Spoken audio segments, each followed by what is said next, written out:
From the foreskin and umbilical cords of Jesus Christ himself, to the fingers that touched him when he first rose from the dead, these are some of the darkest ancient Christian relics ever found.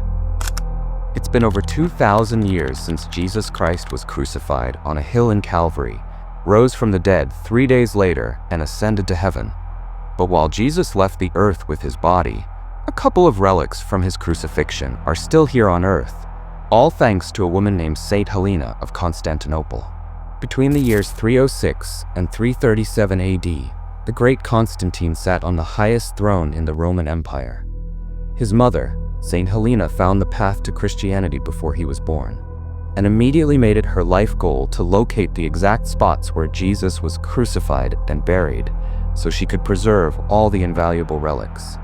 While on her first pilgrimage to the Holy Land of Jerusalem, Helena spoke to many locals and explored several possible locations with the assistance of Saint Macarius, the Bishop of Jerusalem. After searching for a while, she finally found the true cross, which had previously been kept in hiding on the 3rd of May, 326 AD. However, Helena didn't just find one single cross, she found 3.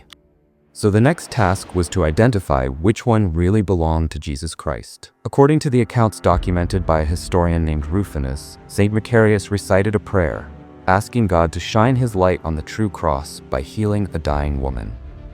And so the experiment began.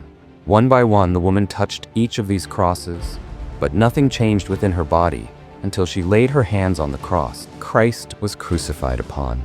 Right before their eyes, this dying woman received her miracle and was healed instantly. So it became very clear that this was the cross they'd been looking for. To immortalize the original site where Jesus was crucified, St. Helena decided to build a church right there, now known as the Church of the Holy Sepulchre. About 9 years later, in September 335 AD, the church was completed and dedicated by Helena's son, Constantine.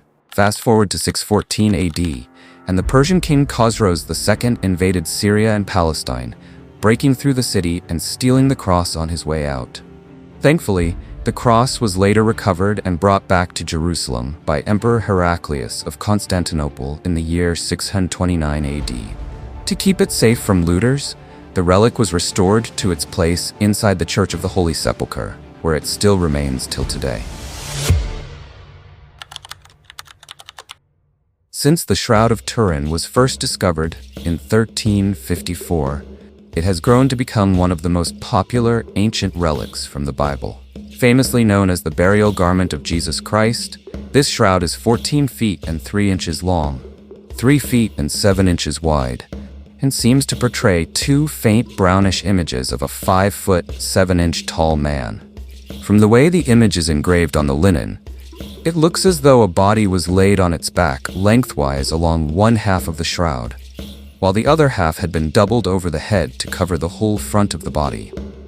The image also contains markings that look exactly like the crucifixion wounds of Jesus, including the lacerations from the time he was flogged, the thorn marks on his head, bruises on his shoulders, and a couple of stains that many believe could be blood.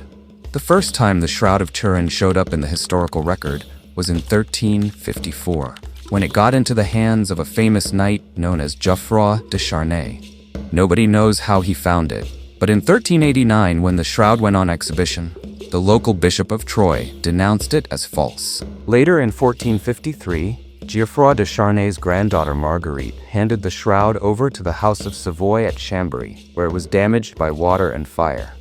It was then moved to the new Savoyard capital of Turin in 1578, and has only been publicly exhibited a few times since then.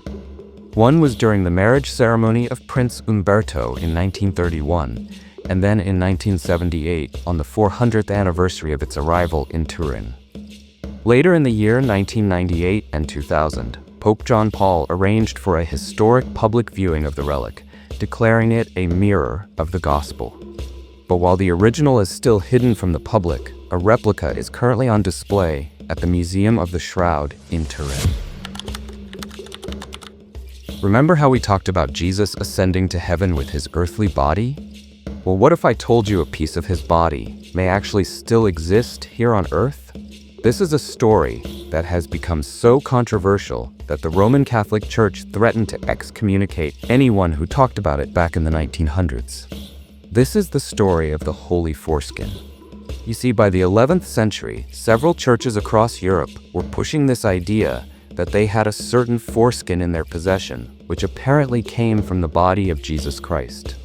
This is how the story goes. Following Jesus' circumcision, Mary, his mother, decided to keep the foreskin, along with the umbilical cord, both of which she later handed over to Mary Magdalene. A couple of centuries later, an angel gave the relic to the Emperor Charlemagne, and from there it went from church to church and from city to city until the year 1421, when it fell into the hands of Catherine of Valois in England. Apparently, it was a part of the wedding gift she got after her marriage to Henry V.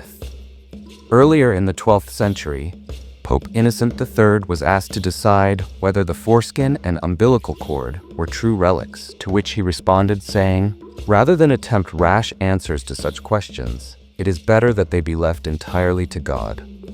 Since then, the papacy has never spoken about the relic or its authenticity, which explains why it slowly faded into obscurity. The last place the Holy Foreskin was ever sighted was in the Italian village of Calcutta, located about 30 miles north of Rome. According to the locals, the relic had been there since 1527, and on the first day of the year, it would be taken out of the local church and paraded around. However, everything changed in 1983, when the relics mysteriously disappeared from underneath the priest's bed. Nobody knows who took it or where it is right now. But if you ask the locals, they'll tell you the Vatican probably stole it to kill this bizarre story and prevent it from spreading even further. There are very few women in the Bible who hold as much weight as Mary Magdalene, especially when you talk about the earthly ministry of Jesus Christ. Because not only does she appear across all 4 canonical Gospels, she was also said to have accompanied Jesus and his apostles, witnessed his death and resurrection, and was mentioned more times than any other woman in the Gospels, except for Jesus' family, of course. While some erroneously refer to her as a sex worker, others claim she was just a pious woman who loved Jesus a lot. But one thing was clear: Mary was a wealthy woman who funded Jesus' ministry with every resource she could spare. Throughout the time Jesus spent on earth, Mary was there by his side, and when he died, she accompanied his body to the grave. It is also believed that she was the first to see Jesus rise from the dead and went about preaching the gospel of his resurrection. Some early Christian texts even claim that her status as an apostle rivaled that of Peter, since she had a more intimate relationship with Jesus than he or the other apostles did. However, the idea that Mary Magdalene was a sex worker came from an error that dates back to the year 591 AD. It was Pope Gregory I who accidentally took her for Mary of Bethany, who anointed Jesus' feet with her hair and expensive oil.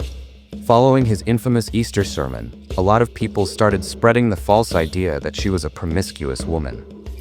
That was until the Counter-Reformation, when the Catholic Church finally rebranded Mary as a symbol of penance, creating this image of a repentant sex worker. Thankfully, the confusion was eventually cleared in 1969, when Pope Paul VI separated the identity of Mary Magdalene from Mary of Bethany.